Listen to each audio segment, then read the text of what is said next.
बहुत समय पहले उत्तरी पहाड़ों के पास बसा एक छोटा सा गांव था जिसका नाम हिमपुर था। ये गांव साल भर बर्फ से ढका रहता था, लेकिन यहाँ रहने वाले लोग खुशहाल थे। मगर इस गांव के बीचों बीच एक पुराना टूटा फूटा महल था, जहां कोई जाने की हिम्मत नहीं करता था।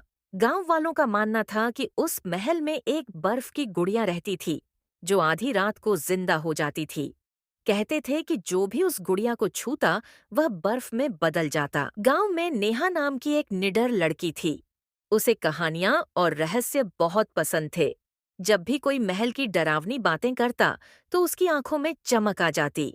एक दिन जब गांव के लोग मेला मनाने में व्यस्त थे, नेहा ने फैसला किया कि वह महल के अंदर जाकर देखेगी कि वहां सच में कोई बर्फ की गुड़िया है या यह सिर्फ एक अफवाह है। नेहा जैसे ही महल के अंदर पहुंची, ठंडी हवा के झोंके ने उसका स्वागत किया। हर जगह जमी हुई बर्फ थी और दीवारों पर जमी बर्फ में अजीब आकृतियां बनी हुई थीं, जैसे कोई बहुत पहले यहाँ फंस गया हो। जैसे ही वह महल के सबसे अंदर वाले कमरे में पहुंची, उसने देखा कि वहां एक पुरानी लकड़ी की अलमारी रखी थी। उस पर बर्फ जमी हुई थी। जिज्ञासावश उसने अलमारी का दरवाजा खोला और उसमें रखी एक बर्फ की गुड़िया को देख दंग रह गई। गुड़िया बिल्कुल असली लड़की की तरह दिख रही थी। उसकी आंखें नीली थीं, उसके बाल सुनहरे थे और उसकी ड्रेस चमचमाती बर्फ से बनी हुई थी। मगर सबसे अजीब बात यह थी कि गुड़िया की आंखों से आंसू की एक बूंद गिरी और तभी अचानक महल के दरवाजे जोर से बंद हो गए। ठंडी हवाएं तेजी से चलने लगीं और बर्फ की गुड़िया धीरे धीरे हिलने लगी।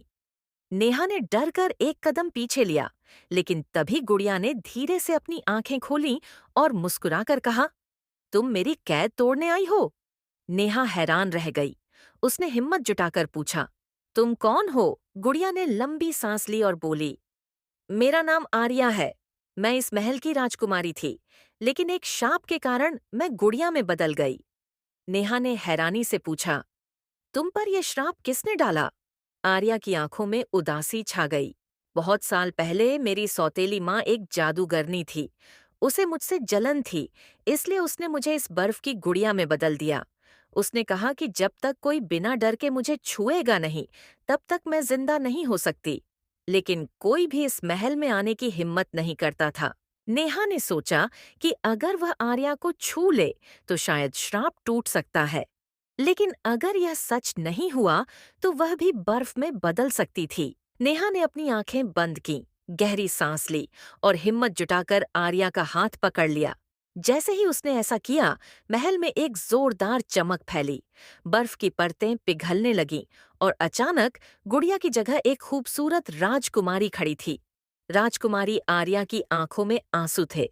उसने नेहा को गले लगाया और कहा, तुमने मुझे आजाद कर दिया। महल अचानक जगमगाने लगा और वहां की सारी बर्फ पिघलकर गायब हो गई।